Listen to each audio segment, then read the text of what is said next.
So let's get back to the topic. So we were discussing the tense present perfect tense. और last class में जैसे कि इसका affirmative part और negative part we had done, इस class में हम लोग इंट्रोगेटिव से स्टार्ट करेंगे. But again for the revision aspect हम एक बार और बता देते हैं कि प्रेजेंट परफेक्ट टेंस क्या होता है. तो प्रेजेंट परफेक्ट टेंस एक ऐसा टेंस है जिसमें जो भी काम है, जो भी एक्शन है, दैट हैज़ बीन डन, वो हो चुका है, ठीक है, लेकिन हम लोग उसको स्टेट कर रहे हैं इन द प्रेजेंट टेंस. तो इसी को बोलते हैं प्रेजेंट परफेक्ट टेंस. अब प्रेजेंट परफेक्ट टेंस को अच्छे से जानने के लिए what you need to do, you need to understand the identification. Identification is a very important aspect of any structure that you want to learn. कोई भी structure जो आप पढ़ना चाहते हैं उसके लिए you have to understand the identification part. तो इसका identification जो सबसे common है, जो हम लोग आमतौर पर पढ़ते हैं, that is चुका हूँ, चुकी हूँ, चुके हैं. उसके बाद अगर मान लो इसको omit करो और यहाँ से आओ तो मान लो जाने को हम लोग गया बोलते हैं, तो गया है, गया हूँ, ठीक है, गई है, गई हूँ, गई हो भी है, उसके बाद गए हैं, गए हूँ. तो ये भी एक इम्पॉर्टेंट एस्पेक्ट है. अगर आप इसको नहीं लिखे हैं तो you can jot down in your notebook, क्योंकि हम लोग आमतौर पर चुका हूँ, चुकी हूँ, चुके हैं तक पढ़ते हैं और इसको छोड़ देते हैं. तो ये पार्ट बहुत इंपॉर्टेंट है, तो इसको लिख लीजिए अपने कॉपी में.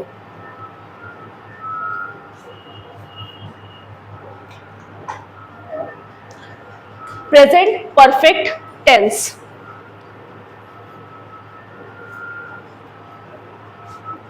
Now let's revise from the start. तो प्रेजेंट परफेक्ट टेंस को अच्छे से जानने के लिए सबसे पहला चीज़ है आपका आइडेंटिफिकेशन. तो आइडेंटिफिकेशन समझ गए. आइडेंटिफिकेशन समझने के बाद अब हम लोग को समझना है मेकिंग रूल. तो मेकिंग रूल इसका क्या है? Subject plus has have. इसमें जो हेल्पिंग वर्ब हम लोग इस्तेमाल करते हैं that is has and have. तो subject plus has have plus यहाँ पे जो वर्ब फॉर्म का इस्तेमाल होता है that is participle, past participle, जिसको हम लोग V3 बोलते हैं. उसके बाद आपका ऑब्जेक्ट, अगर कोई अदर पर्सन है जिस पर इम्पैक्ट पड़ रहा है, plus other part of the sentence. इसके बाद आपको जो लगाना है, आपका एडवर्ब आ रहा है, उसमें एडजेक्टिव आ रहा है, जो भी आ रहा है उसको आप इस्तेमाल कर सकते हैं. तो इसका अफर्मेटिव सेंटेंस से हम लोग स्टार्ट करते हैं. तो अफर्मेटिव सेंटेंस किस तरह के सेंटेंस को बोलते हैं? जो सेंटेंस पॉजिटिव सेंस कराए, जिसमें पॉजिटिव हो, जिसका स्टेटमेंट पॉजिटिव हो. जैसे मान लो नॉर्मल एक अगर हम बात बोले, एक एग्जाम्पल दे, मैं वहाँ जा चुका हूँ, आई हैव बीन देयर, ठीक है, आई हैव गॉन देयर. तो ये पॉजिटिव हो गया. अब इसका नेगेटिव एस्पेक्ट आते हैं. अब सेकेंड हम लोग पढ़ते हैं नेगेटिव सेंटेंस. तो नेगेटिव सेंटेंस किस तरह का सेंटेंस होता है? एक ऐसा सेंटेंस जो आपको नेगेटिव सेंस दे, जिसमें नॉट का इस्तेमाल हो और कॉन्ट्रैक्शन में इसमें हैवेंट या हैजेंट हो जाता है. सबसे ज़रूरी चीज़, अगर आप नेगेटिव सेंटेंस बना रहे हैं तो आई हैव नॉट तो लगेगा, लेकिन आपको हैवेंट और हैजेंट को भी पढ़ना है. हैव किसके किसके साथ लगता है ये आपको अकॉर्डिंगली सब्जेक्ट को देख लेना है, और हैज़ किसके किसके साथ लगता है ये भी आपको अकॉर्डिंगली सब्जेक्ट को देख लेना है. और सबसे ज़रूरी बात है, चलो हैव हैज़ हो जाता है सब्जेक्ट अगर दिया रहे तो, क्योंकि आई, यू, शी, ही, ये सब कॉमन है. लेकिन हम देखते हैं आमतौर पर हम जब आप लोग को सेंटेंस स्ट्रक्चर देते हैं बनाने के लिए, तो हम जब आप लोग को कोई ऐसा अदर दैन, मान लो कि प्रोनाउन के अलावा अगर हम कुछ देते हैं ऐसा सब्जेक्ट, तो आप लोग उसमें गड़बड़ हो जाता है आपका. जैसे अगर गवर्नमेंट है तो गवर्नमेंट को हम लोग सिंगल बॉडी लेंगे, और गवर्नमेंट को सिंगल बॉडी लेकर ही हम उसमें हैज़ लगाएंगे, उसमें हैव नहीं लगाएंगे. क्योंकि देखो गवर्नमेंट है वो अलायंस में है, उसमें बहुत सारी पार्टीज है, मिलके एक गवर्नमेंट बना है, तो इसके लिए उसमें हैज़ लगाएंगे, ना कि हम हैव लगाएंगे. तो ये चीज़ ध्यान में रखिएगा. जो चीज़ काउंटेबल है, अब गवर्नमेंट को आप कैसे काउंट कर सकते हैं? कैन बी काउंट गवर्नमेंट, हम लोग उसको कैसे काउंट कर सकते हैं? बहुत सारी पार्टीज मिलके they have amalgamated and make a party, और वो पार्टी चला रहा है, और उसी को हम लोग सबको डेजिग्नेशन दे दिए हैं. कोई प्राइम मिनिस्टर का पद संभाल रहा है, कोई प्रेसिडेंट है, कोई फिनेंस ऑफिसर है, कोई कुछ है, तो सबका अपना अपना एक डेजिग्नेशन दे हैव डेजिग्नेटेड। तो इसीलिए ये चीज़ आप ध्यान में रखिएगा। बाकी सब्जेक्ट के साथ तो जब हम देते हैं बनाने के लिए तो किसी का कभी गड़बड़ नहीं हुआ है, लेकिन हम जब ऐसे अदर देन प्रोनाउन दे देते हैं जैसे ही, शी, इट और आई, ये सब के अलावा जब गवर्नमेंट, सन, मून ये सारा देते हो तो उसमें आप गड़बड़ा जाते हो। तो उसको ध्यान रखिएगा कि बहुत सारे ऐसे भी क्या बोल सकते हैं उसको, प्रोनाउन होते हैं, सॉरी नाउन होते हैं जो कि दिखने में लगता है कि वो प्लूरल फॉर्म में है, लेकिन है वो सिंगुलर फॉर्म में, जिसका एक सबसे जीता जागता उदाहरण है हमारा गवर्नमेंट। ठीक है, अब हम लोग इंटेरोगेटिव सेंटेंस में आ जाते हैं। अगर हम आपसे पूछे कि what do you mean by interrogative sentence, do you have any answer? Interrogative sentence किस तरह के सेंटेंस को बोलते हैं? एनीवन? हाँ, WH तो होता है, लेकिन वो WH इंट्रोगेटिव अलग है। ये इंट्रोगेटिव पहले आता है जिसमें सिर्फ इंट्रोगेटिव रहता है,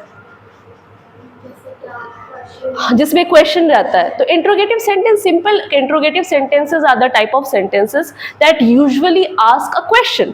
एक क्वेश्चन पूछता है, so to gather information about something, किसी भी चीज के बारे में पता लगाने के लिए, क्या मुझे वहां जाना है, मतलब आप कुछ पता लगा रहे हो, जब आपको कुछ जानना हो, ठीक है। और जब आपको कोई चीज और प्रिसाइजली जानना है, सटीकता के साथ कि क्यों ऐसा हुआ, तब हम लोग WH में आते हैं। उसमें और प्रिसाइजली हम लोग जानते हैं, मतलब और डिटेलिंग हम लोग जानना चाहते हैं। इसमें सिंपल क्या बात है, ठीक है, नॉर्मल क्या से ये शुरुआत होता है, तो इसको बोलते हैं इंट्रोगेटिव सेंटेंस। तो interrogative sentences are the type of sentences that usually ask a question so to gather information about something. ये तो इसका डेफिनेशन हो गया। इसका अगर आप जानना चाहो कि कैसे इस तरह के सेंटेंसेस को हम समझेंगे या फिर इसको कैसे आइडेंटिफाई करेंगे, तो ये क्या से शुरू होता है और इसके एंड में आपका क्वेश्चन मार्क रहेगा। लास्ट क्लास में भी हम आप लोग को यही बताए थे कि अगर आप सेंटेंस भी बना रहे हैं और अगर आप उसमें फुल स्टॉप छोड़ रहे हैं, अगर आप क्वेश्चन मार्क छोड़ रहे हैं, इनफैक्ट आप अगर कॉमा भी छोड़ रहे हैं ना, आप गलत बना रहे हो, पूरा रूल गड़बड़ हो जाएगा।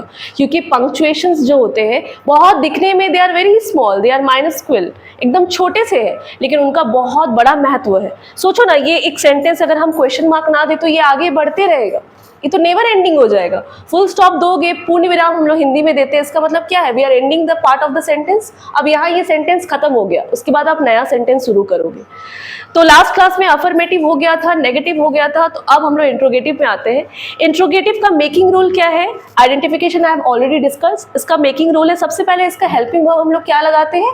Has, have, then subject, then V3 that is the past participle, then object and उसके बाद other word या other part of the sentence, and then you have to put question mark at the end of the sentence.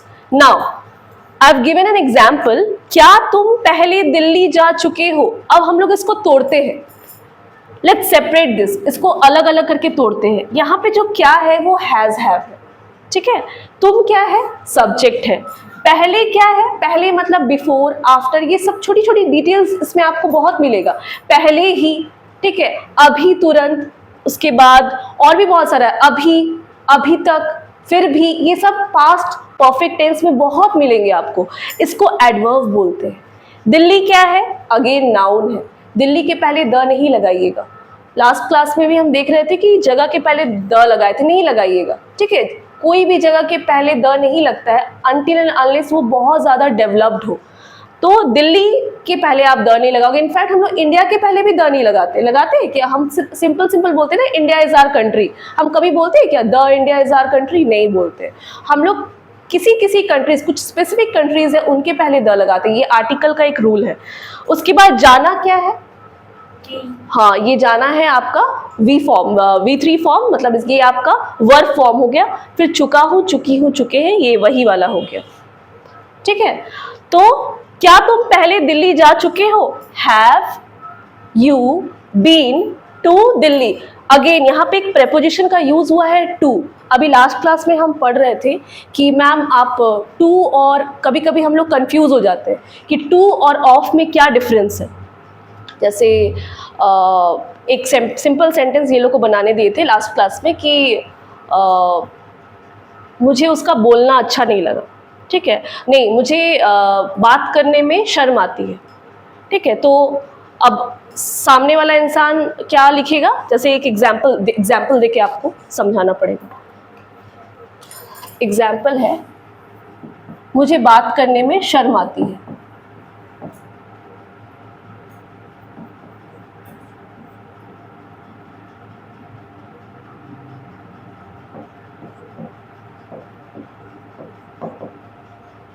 शर्म आती है। तो in the last class so I had given them one sentence construction, मुझे बात करने में शर्म आती है। तो सबसे पहला इसका लिखेंगे हम लोग आई फील शाई। अब आगे ये लोग क्या लिख दी, I feel shy to talk. ठीक है, तो टू का जो इस्तेमाल होता है ना बाबू, वो किसी को एड्रेस करने में होता है। जैसे I am going to the school, address करे कि हम स्कूल जा रहे हैं, एड्रेस मतलब होता है संबोधित करना। ठीक है, I am giving this pen to you, हम ये पेन आपको दे रहे हैं। तो सेंटेंस में प्रेपोजिशन का भी बहुत बड़ा रोल होता है, क्योंकि प्रेपोजिशनल मिस्टेक्स ही सबसे ज़्यादा, अब कॉम्पिटिटिव एग्जाम अगर आप लोग बैठते ही होंगे कॉम्पिटिटिव एग्जाम में, तो कॉम्पिटिटिव एग्जाम में जो सबसे ज़्यादा क्वेश्चन पूछा जाता है ना, वो प्रेपोजिशन से ही पूछा जाता है। क्योंकि देखो have, has, do, does, was, were, shall, will, must, these are very easy. इसमें कोई ज़्यादा लफड़ा नहीं है, लफड़ा ज़्यादा सबसे ज़्यादा होता है इसमें, तो ये गलत हो जाएगा। I feel shy of talking. Of का मतलब होता है कारण बताने। ठीक है, of का मीनिंग जो होता है उसका मतलब होता है कारण। किस कारण मुझे शर्म आती है? बात करने के कारण। ठीक है, बात करने में शर्म आती है। इसमें हम संबोधन तो नहीं कर रहे, हम संबोधित कर रहे हैं क्या किसी को? हम संबोधित नहीं कर रहे, हम बोल रहे हैं अपने बारे में कि हमको बात करने में, हम कारण बता रहे हैं कि बात करने में हमको शर्म आती है। तो यहाँ पर हम लोग टू और फॉर का इस्तेमाल करने में डिफरेंस समझेंगे। टू का मतलब संबोधन, किसी को कुछ बोलने में, कहीं जाने में, कहीं जाने के लिए दिमाग में इसको फिट कर लेना। कभी भी कहीं जा रहे हो आप, जैसे यहाँ पे, इसी को समझाने के लिए हम ये एग्जाम्पल दी। यहाँ पे हम ऑफ लगाएंगे क्या? नहीं, यहाँ गड़बड़ हो जाएगा। यहाँ पे कारण थोड़ी पूछ रहा है, यहाँ पे हम बता रहे हैं कि हम दिल्ली जा रहे हैं, हम दिल्ली नहीं गए हैं, हम कहीं जाने के लिए एक जगह से, when you are shifting from one place to another place, उस केस में, in that case you will use to. तो क्या तुम पहले दिल्ली जा चुके हो? पहले का कल भी हम बताए हैं, पहले हमेशा लास्ट में लगता है, towards the end of the sentence. तो have you been to Delhi before, या फिर have you gone to Delhi before, दोनों ही सही हो जाए, है ना। इंट्रोगेशन के लिए हैव, सब्जेक्ट, फिर आपका जो भी V3 लगाइएगा, उसके बाद प्रेपोजिशन का इस्तेमाल कीजिएगा, उसके बाद आपका नाउन जो भी रहेगा, जो भी आगे लगाना है, नाउन मतलब यहां से जो है आपका other part of the sentence हो जाए। समझ में आएगी? इंटेरोगेटिव के बाद जो सेंटेंस टाइप आता है वो है interrogative negative sentence. Interrogative negative sentence.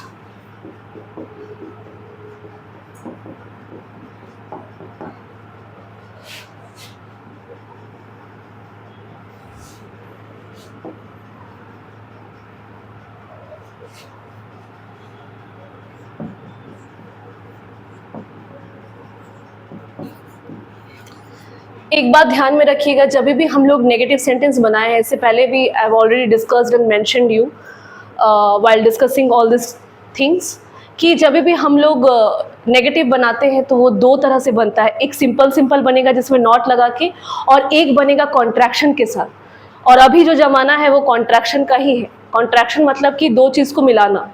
When you are amalgamating two particular words, have और नॉट मिलके हैवेंट हो जाएगा, हैज़ और नॉट मिलके हैजेंट हो जाएगा। ये ध्यान में रखिएगा। आगे भी जब भी जो भी आगे पढ़ाएंगे मॉडल्स वगैरह सब में, जैसे अगर मस्ट नॉट है, शुड नॉट है, ठीक है, तो सब मिल जाता है और मिल के एक वर्ड बनता है। और इसमें सबसे ज़्यादा जो कॉमनली मिस्टेक जो लोग करते हैं वो है एम नॉट के लिए, जो हम उस दिन आप लोग को करेक्ट किए थे। हम बार बार क्लास में करेक्ट करते हैं कि एम नॉट बोल के कोई वर्ड नहीं है, सब अरेंट है। और अगर और एडवांस जाइएगा तो सब एंट हो जाता है, IAIN, ऊपर एपोस्ट्रॉफी लगेगा, उसके बाद टी लगेगा। एंट सबके लिए, तीनों के लिए, is not, are not, am not, तीनों के लिए एंट लग जाता है। लेकिन वो इनफॉर्मल है, मतलब वो फॉर्मल नहीं है। वो आप देखिएगा सॉन्ग्स वगैरह में, आप देखिएगा अगर आप लोग सॉन्ग सुनते हैं या फिर आप नॉर्मल कभी भी कन्वर्सेशन कोई देखना, कोई कन्वर्सेशन करते हैं, अगर आप कोई यूट्यूब में ही देखिए, आजकल तो कितने सारे प्लेटफॉर्म्स है। तो अगर आप प्लेटफॉर्म्स को जब स्पॉट कर रहे हैं, आप देखिएगा जब लोग इनफॉर्मल कन्वर्सेशन करते हैं, मतलब कि आपस में जैसे फ्रेंड्स बात कर रहे हैं या कोई इंटरव्यू चल रहा है normal between friends, between colleagues, तो उस दौरान ना is not, am not, are not के लिए ये चीज़ का इस्तेमाल किया जाता है। नहीं तो ऐसे फॉर्मली हम लोग उसको इजंट बोलते हैं और अरेंट बोलते हैं, चाहे वो एम नॉट के लिए हो या फिर आर नॉट के लिए हो। This you have to keep in your mind. So let's get back to the topic. The topic is interrogative negative sentence from this particular tense. इसका मेकिंग रूल लिख देते हैं without contraction.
If you are done let me explain, ठीक है।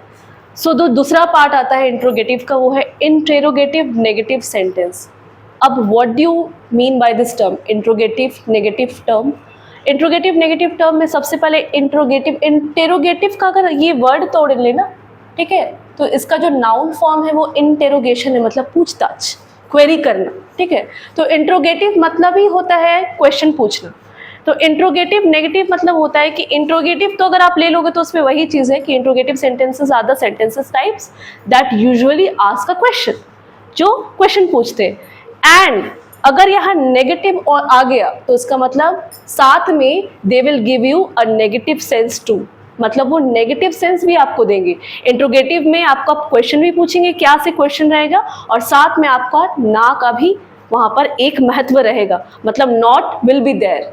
तो यहाँ पे not के साथ हम लोग दो तरह का सेंटेंस बनाते हैं, एक कॉन्ट्रैक्शन के साथ और एक विदाउट कॉन्ट्रैक्शन के साथ। तो मेकिंग रूल ऐसे दो तरह से बन सकता है। फर्स्ट मेकिंग रूल है हैज हैव प्लस सब्जेक्ट।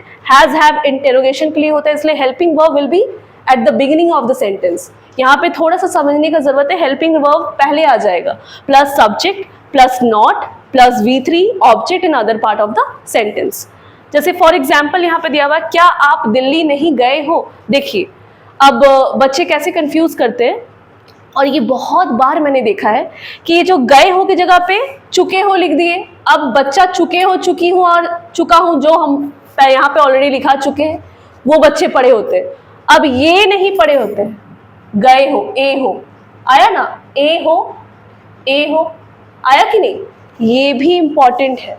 अब यहाँ पे कुछ भी आ सकता है, ग आ सकता है, खाए हो, ठीक है, कोई भी अगर वर्ब फॉर्म आप लगाओगे तो ये पार्ट भी बहुत जरूरी है, बहुत ज्यादा जरूरी है। आगे जैसे जैसे वर्ब फॉर्म आएगा ना, सबसे ज्यादा कंफ्यूजिंग होता है आपका पास्ट। अभी तो हम लोग प्रेजेंट में पढ़ रहे हैं, प्रेजेंट बहुत इजी में हो जाएगा, लेकिन पास्ट जैसा आएगा, पास्ट भी बच्चे बहुत गड़बड़ाते हैं।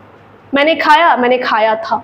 अब हैड में और नॉर्मल जो हम लोग V2 लगाते हैं उसमें कंफ्यूज हो जाते हैं बच्चे कि मैम इसमें सिंपल पास्ट लगाएंगे कि इसमें हम लोग कोई और लगाएंगे, पास्ट परफेक्ट लगाएंगे। तो वो जब हम क्लास लेंगे तो हम उसको और अच्छे से एक्सप्लेन कर देंगे, लेकिन ये ज़्यादा ईजी भी आपको पड़ेगा। तो अगेन ये आपको मिल गया, मतलब इसी टेंस का है, मतलब आपको identification you have to keep in your mind. ये एक ऐसा चीज है ना, ये आपके दिमाग में पूरा एकदम फिक्स होना चाहिए। आपको अगर कोई पूछे तो आप सेंटेंस के लास्ट टाइप को आइडेंटिफाई कर पाए और तुरंत आप बोल भी पाए, तो ये आपके साथ होना चाहिए।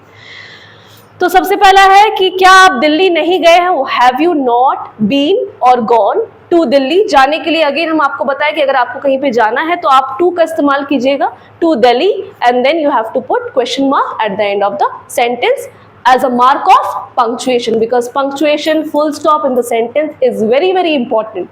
अगर आप सेंटेंस में ये सब नहीं लगा रहे हो मतलब the sentence is incomplete. उसके बाद है विथ कॉन्ट्रैक्शन। विथ कॉन्ट्रैक्शन ये it will be more easy for you, ये ज्यादा इजी पड़ेगा। इसमें कुछ नहीं करना है, पहले ही हैजंट और हैवेंट लगा देना है, सब्जेक्ट लगा देना है, V3 लगा देना है, object and other part of the sentence. Again इसका अगर हम हिंदी में देखें,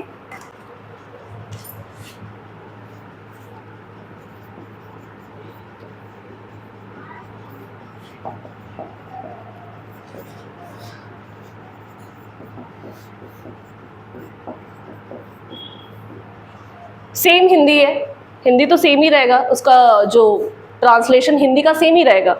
अब इसको क्या लिखोगे, haven't according to the subject. Subject मतलब कि यहाँ पे जो यू है, जो करता है, जो एक्शन को इनिशिएट कर रहा है, उसके लिए यहाँ पे हैव लगेगा। तो हैवेंट यू बीन और gone to Delhi question mark at the end. समझ में आया ये? तो ये है इंट्रोगेटिव। ये दो तरह का इंट्रोगेटिव सेंटेंस होता है, एक जो आप बताई थी WH, तो WH इसके बाद आएगा जिसमें हम लोग क्यों, कहाँ, कब, कैसे, किसके साथ, ठीक है, कौन, ये सारा चीज रहेगा। और इसमें सिर्फ क्या रहेगा, इसको अगर आपको समझना है। यस, क्वेश्चन में हम लोग बनाते हैं तो उसमें अगर नेगेटिव सेंटेंस रहेगा तो उसका तो नहीं जो रहेगा वो बाद में लगता है ना।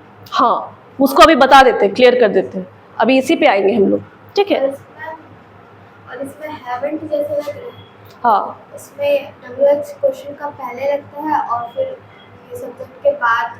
हाँ, पहले WH लग जाएगा, पहले WH को ही हम लोग प्रायोरिटाइज पहले करेंगे, क्योंकि वहां पे क्यों, कहाँ, यहाँ पे तो आप एक चीज ध्यान में रखिएगा, सिर्फ क्या है, क्या के अलावा आप कुछ यहाँ पे देख रहे हैं, कुछ नहीं है, सिर्फ क्या है, ठीक है। क्या से ही शुरू होगा और अंत आपका जो आइडेंटिफिकेशन इतना सारा चुका हूँ, ठीक है, चुकी हूँ, चुके हैं, गया हूँ, गई हूँ, गए हो, बाकी जितना भी हम लिखा है वो रहेगा। और WH इंट्रोगेटिव जो सेंटेंस टाइप होता है उसमें एक क्वेश्चन टैग होता है, क्यों, वाई, कहाँ, वेयर। क्या भी तो व्हाट भी तो WH। हाँ, व्हाट भी होता है, व्हाट करके यहाँ पे क्यों नहीं बनाते हैं? क्योंकि ये अलग तरह का सेंटेंस है, हम आपको बताए ना, ये दोनों देखिए बताते हैं। Late me explain. ये है interrogative sentence type. Interrogative sentence type में आपको सिंपल क्वेश्चन पूछा जा रहा है कोई इंफॉर्मेशन गैदर करने के लिए, सिंपल, ठीक है। क्या मतलब आप कुछ जानना चाहते हो, लेकिन सिंपली, उतना डिटेल में नहीं। जैसे कि आप नॉर्मल किसी से पूछ रहे हो ना, हाँ, इसका जवाब सिर्फ आपको यस और नो में मिलेगा। जैसे मान लो इसमें कोई रीजन नहीं देना आपको, सिंपल पूछ रहे हैं, क्या तुमने इसको पहले देखा है, then what will you answer, yes और नो, ठीक है। But in the case of WH interrogative sentence you have to give a precise reason. आपको एक सटीक रीजन देना होगा, तुम वहां क्यों गए थे। अब कैन यू से यस और नो, नॉट। यहाँ पे आप यस और नो नहीं बोल सकते, यहाँ पे you have to give a reason, appropriate reason. क्यों, कहाँ, तुम कैसे वहां चले गए, तुम कैसे वहां बैठ गए। अब आपको पूरा बताना होगा कि हाँ मैं वहां ऐसे बैठा, उसमें पूरा बिकॉज चला जाएगा। और इसमें सिर्फ आपको यस और नो का रहेगा।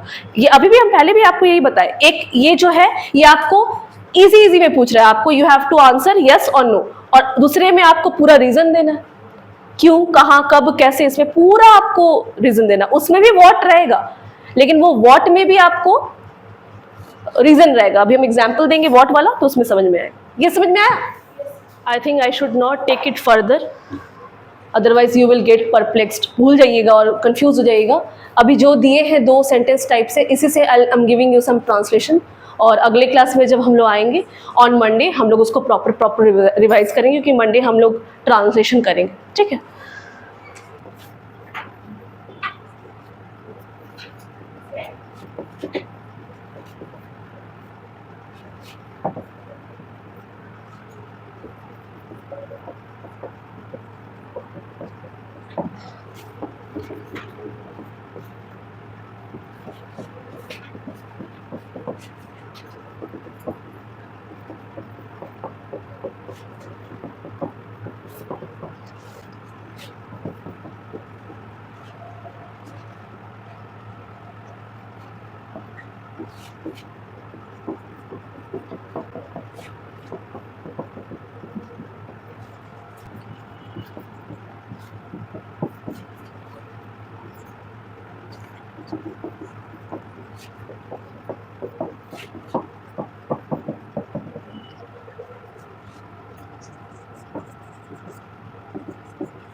यस, कन्वर्सेशन, बातचीत का कन्वर्सेशन, इंटरैक्शन,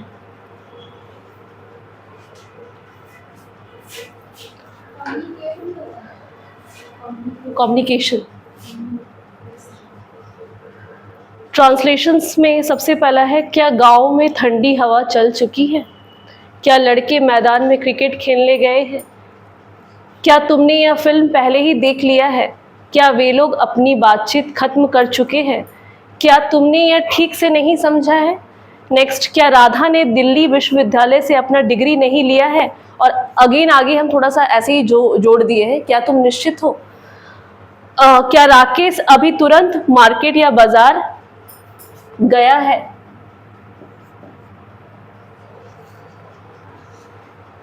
क्या राकेश दिल्ली में एक सप्ताह रहा है? हवा, क्योंकि ठंडी हवा चल रही है ना। हम एक बार बता देते हैं, फिर कॉपी सबका चेक कर देते हैं, ठीक है। देखिए, सबसे पहला देखिए, क्या गांव में ठंडी हवा चल चुकी है? What have you written?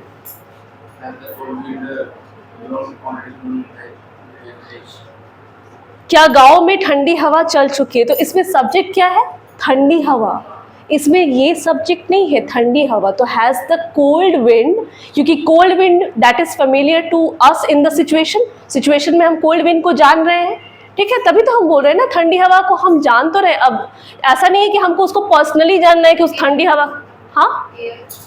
हाँ हो सकता है, ठीक है। तो हैज द कोल्ड विंड, हवा का बहना को बोलते हैं ब्लो, तो ब्लो का हो जाता है ब्लोन। चल चुकी है in the village, has the cold wind blown in the village, ठीक है। क्या लड़के मैदान में क्रिकेट खेलने गए हैं? तो इसमें क्या होगा? क्या लड़के मैदान में क्रिकेट खेलने गए हैं? यस, हैव द बॉयज, क्योंकि यहाँ पे सबसे पहला देखिए, यहाँ पे सब्जेक्ट क्या है? बॉयज, लड़के। लड़के को आप जान रहे हैं तो उसके पहले क्या लगाइएगा? द।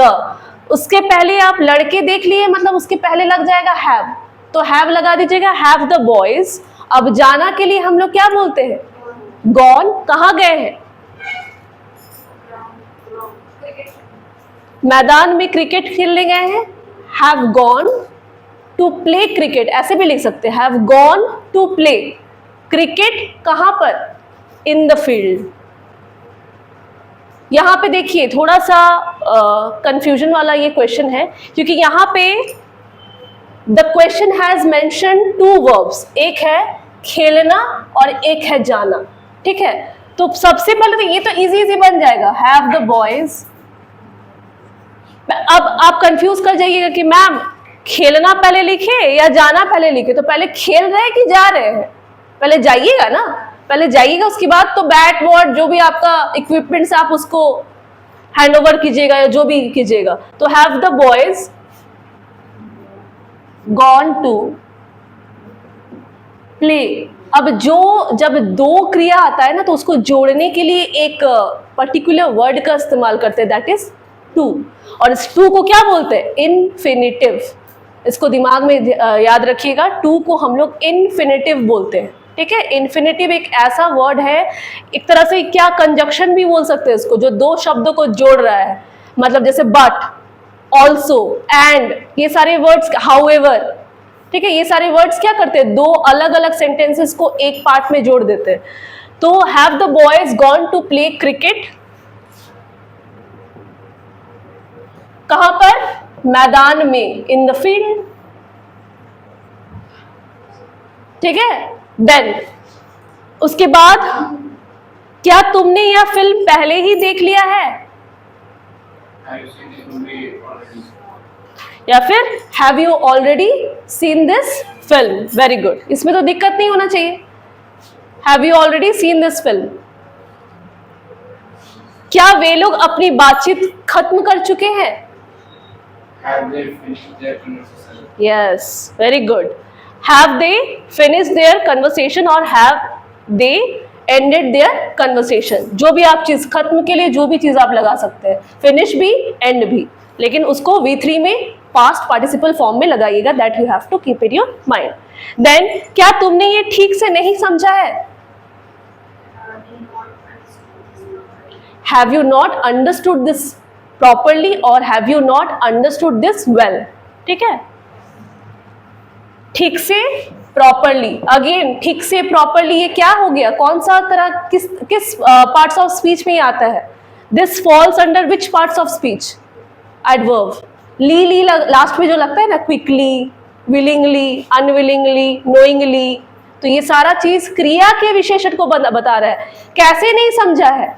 ठीक से नहीं समझा है, तो ये क्रिया का विशेषता बता रहा है। तो जो क्रिया का विशेषता बताता है उसको हिंदी में बोलते हैं क्रिया विशेषण, और उसको इंग्लिश में क्या बोलते हैं? एडवर्ब, ठीक है। तो यहाँ प्रॉपरली लगा लीजिए या आप वेल लगा लीजिए। समझा का होता है इंग्लिश अंडरस्टैंड, तो अंडरस्टैंड को हम लोग V3 में क्या लिखते हैं? अंडरस्टूड, ठीक है। क्या राधा ने दिल्ली विश्वविद्यालय से अपना डिग्री नहीं लिया है? What have you written?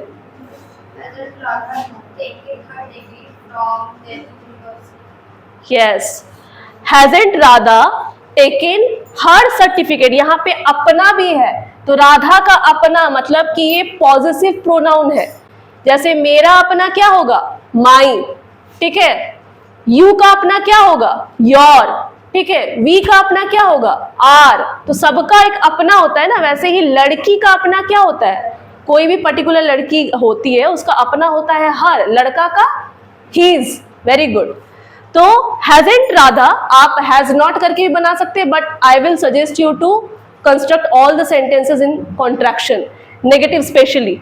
Hasn't Radha taken her certificate, her degree from Delhi university और द यूनिवर्सिटी ऑफ दिल्ली, ठीक है। Question mark. उसके बाद क्या तुम निश्चित हो? ये हम एक्स्ट्रा दे दिए थे, इसमें क्या लिखे आप? Are you sure? Very good. Are you sure? Question mark, या फिर are you certain? CERTAIN। Again come to the next question. क्या राकेश अभी तुरंत मार्केट या बाजार गया है? क्या राकेश अभी तुरंत मार्केट या बाजार गया है? Has Rakesh just gone to the market? Has Rakesh just gone out to the market? Both, ठीक है। आप उसको वैसे भी लिख सकते हैं, फ्रेजल वर्ब जैसा। गॉन आउट एक फ्रेजल वर्ब हो गया। नेक्स्ट है, क्या राकेश दिल्ली में एक सप्ताह रहा है?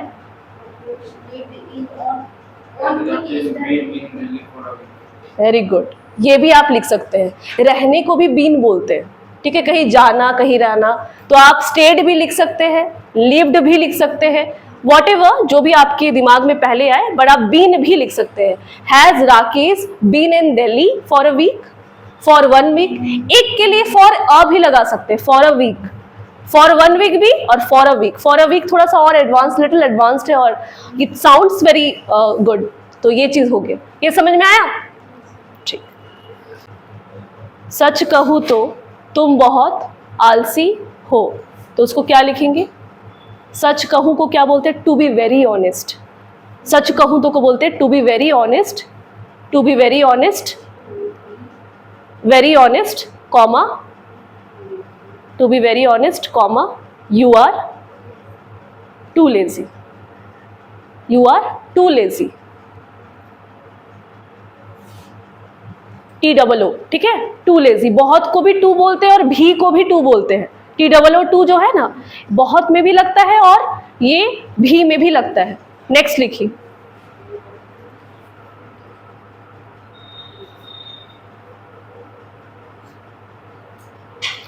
जैसे हम लोग ऐसे बातचीत में इस्तेमाल करते हैं ना कि किसी इंसान को एड्रेस करके हम लोग बोलते हैं ना कि तुम ही झगड़े की जड़ हो, ठीक है, तुम्हारी ही वजह से झगड़ा होता है, तो हम लोग उसको सिंपल सिंपल इंग्लिश में क्या बोलते हैं, you are the reason for the fight, ठीक है, ऐसे बोलते हैं। इसको और थोड़ा एडवांस में क्या, जैसे कोई एक पर्टिकुलर नाम ले लेते हैं हम लोग, कोई भी नाम ले लो और उसमें उसका ले लो कि वही झगड़े की जड़ है। एक कोई भी नाम ले लो, नाम लिख लो पिंकी, पिंकी ही झगड़े की जड़ है, लिखो, कोई भी नाम ले लो, पिंकी ही झगड़े की जड़ है। झगड़े की जड़ मतलब उसके कारण ही जो भी झगड़ा हो रहा है उसी के कारण हो रहा है। तो झगड़े की जड़ को हम लोग इंग्लिश में बोलते हैं bone of contention, BONE, bone. सबसे पहले लिखिए, Pinki is the, Pinki is the, Pinki is the bone of, BONE, bone, bone of contention, CONTENTION, Pinki is the bone of contention. Next word लिखिए, चलो शुक्र है, ऐसे बोलते हैं ना, चलो शुक्र है बला टली, चलो शुक्र है, चलो शुक्र है बला टली, चलो शुक्र है बला टली। तो चलो शुक्र है को क्या बोलते हैं हम लोग, थैंक गॉड, या फिर thanks goodness, thanks goodness, thanks goodness comma, क्योंकि एक और सेंटेंस है, ठीक है, तो उसके लिए लिखिएगा, we are over the, over the hump, HUMP, हम, HUMP, hump, now, now, NOW, इसमें नाउ अपने आप ऐड हो जाएगा, नाउ जो एडवर्ब है। अच्छा, हम का मतलब over the hump, HUMP, hump, now, we are over the hump now. Hump का मतलब समझते हो, देखना कैमल के ऊपर एक हम्प होता है, तो वो हम्प एक तरह से ना ऑब्स्ट्रक्शन है। जैसे हम्प मतलब होता है, जैसे hump of garbage, hump of garbage मतलब होता है कि एक ऐसा नहीं, हाँ, ढेर जिसको बोलते हैं, एक सर्क्यूलर या सेमी सर्कल एक ढेर बना रहता है, तो वो क्या है, ऑब्स्ट्रक्शन भी। अगर मान लो कि तुम एक रोड क्रॉस कर रही हो, क्रॉसिंग अ रोड, और वहां पे तुमको एक हम्प मिल जाए, तो वो क्या है तुम्हारे लिए, ऑब्स्ट्रक्शन। तो ऑब्स्ट्रक्शन को ही इंग्लिश में, सॉरी, हिंदी में बला बोलते हैं। बला मतलब खतरा।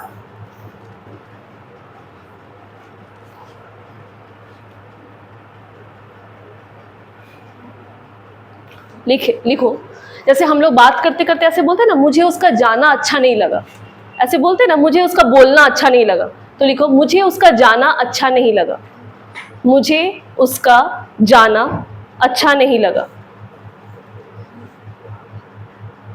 मुझे उसका जाना अच्छा नहीं लगा। लिख ली, मुझे उसका जाना अच्छा नहीं लगा को लिखते हैं, आई डिड नॉट लाइक, यहां तक सेम रहेगा, ठीक है। अब उसका के लिए आप हीज लगाइए या हर लगाइए, आपका मन। तो आई डिड नॉट लाइक हर और हीज, जो भी आपको लगाना। अब जाने को क्या बोलते हैं, गो, लेकिन इस तरह के सेंटेंस में गो का ING हो जाएगा, ठीक है, तो गोइंग लिख दो। I did not like his going, मुझे उसका इस तरह बोलना अच्छा नहीं लगा। अगर हम ये सेंटेंस दे तो आप इसको कैसे कंस्ट्रक्ट करोगे, ऐसे वर्बली बताओ, you don't need to write, ऐसे वर्बली बताओ, स्पीकिंग लाइक दिस, ठीक है, या speak, I didn't like her speaking like this ही होगा, ठीक है, किसी का, या कन्वर्सिंग लाइक दिस, ऐसे आप बोल सकते हो। मुझे उसका, आगे आप जो भी लगा सकते हो, मुझे उसका जाना अच्छा नहीं लगा, मुझे उसका इस तरह बैठना अच्छा नहीं लगा, मुझे उसका इस तरह बोलना अच्छा नहीं लगा, ठीक है। तो इस तरह का सेंटेंस के लिए हम लोग ये इस तरह से बनाते हैं इसको।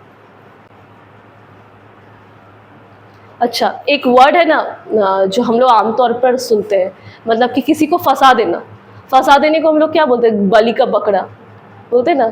मुझे क्यों बलि का बकरा बना रहे हो, लिखो, मुझे क्यों बलि का बकरा बना रहे हो, मुझे क्यों बलि का बकरा बना रहे हो। बलि का बकरा मतलब होता है कि जब आपको किसी मुसीबत में कोई डाल देता है, या फिर आप ही मुसीबत का जो मेन क्या बोल सकते हैं, फेस आप ही बन जाते हो, आपको फंसा दिया जाता है, तो बलि का बकरा को बोलते हैं स्केप गोट, स्केप गोट। तो why are you making me, why are you making me, why are you making me the scapegoat, scapegoat, SCAPE, scapegoat, S लगाइएगा, ये स्केप गोट बोलते हैं इसको, और इसको मिला के लिखिएगा, ये कंपाउंड नाउन है, ठीक है, इसको मिला के लिखिएगा।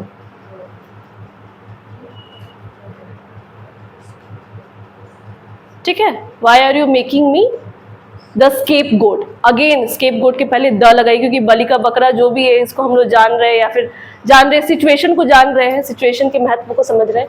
उसके बाद नेक्स्ट लिखिए, हम लोग बोलते हैं ना मामले को थोड़ा ठंडा होने दो, बोलते हैं ना, देखो मामले को थोड़ा ठंडा होने दो, मामले को थोड़ा ठंडा होने दो, मामले को थोड़ा ठंडा होने दो, मामले को थोड़ा ठंडा होने दो। उसके लिए हम लोग क्या लिखते हैं, लिखिए लेट द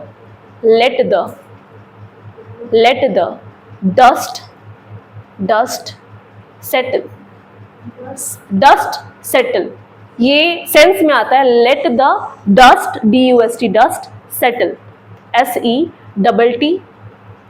कितना हो गया? 6 हुआ।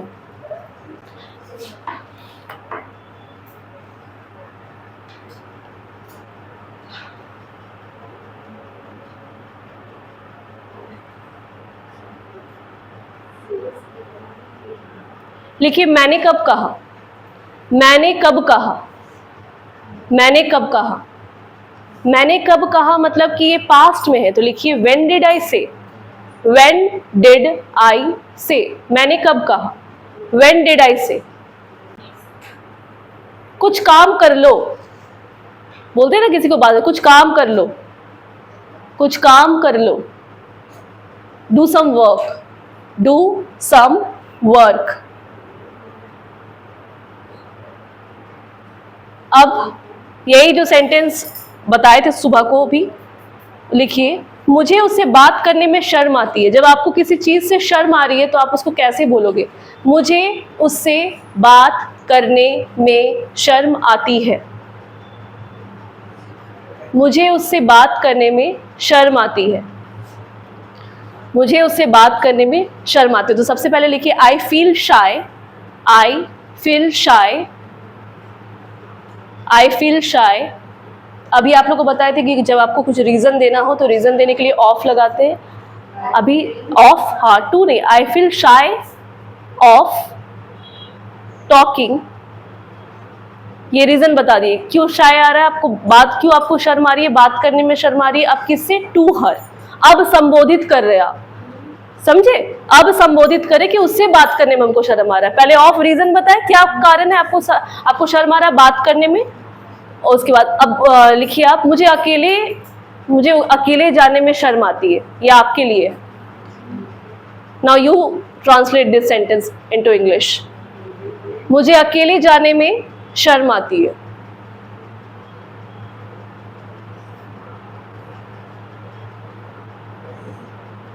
ध्यान रखिएगा ये प्रेजेंट टेंस में है। मुझे अकेले जाने में शर्म आती है, मुझे अकेले जाने में शर्म आती है। क्या लिखे हैं? आई फील शाई ऑफ गोइंग अलोन। हाँ, गोइंग अलोन। नहीं नहीं, अभी ये जाने में मतलब जो है ना, ये अभी आप गए नहीं, आप एक रीज़न बता, सेंस देखिए सेंटेंस का, आप इसको रीज़न बता रहे हैं अभी कि आपको शर्म क्यों आ रहा है। आप कभी गए नहीं है, अभी आप शिफ्ट नहीं कर रहे कहीं पे, मतलब रीज़न बता रही है। सबका एक ही तरह का स्ट्रक्चर बनेगा। जैसे मुझे अकेले रहने में शर्म आती है, ठीक है। तो आप कारण, शर्म का कारण क्या है? रहना, ठीक है। अब आप उसको एड्रेस कीजिएगा किसी को, तब आप टू करके बताइएगा, ठीक है। तो आई फील शाई ऑफ गोइंग अलोन, मुझे अकेले रहने में शर्म आती है। आई फील शाई of staying alone, residing alone, रहने को रिसाइड भी बोलते हैं। जहां तक मुझे याद है, जहां तक मुझे याद है, मैं पहले वहां गया हूं। जहां तक मुझे याद है, जहां तक मुझे याद है के बाद आप कॉमा लगा दीजिएगा, ठीक है। जहां तक मुझे याद है, मैं पहले वहां गया हूं। जहां तक मुझे याद है, मैं पहले वहां गया हूं। तो जहां तक मुझे याद है को क्या बोलते हैं? As far as I remember, as far as I remember, far as I remember, remember, ठीक है। कॉमा दीजिए। अब मैं पहले वहां गया हूं, ये सेम स्ट्रक्चर है। I have been there before, I have been there before.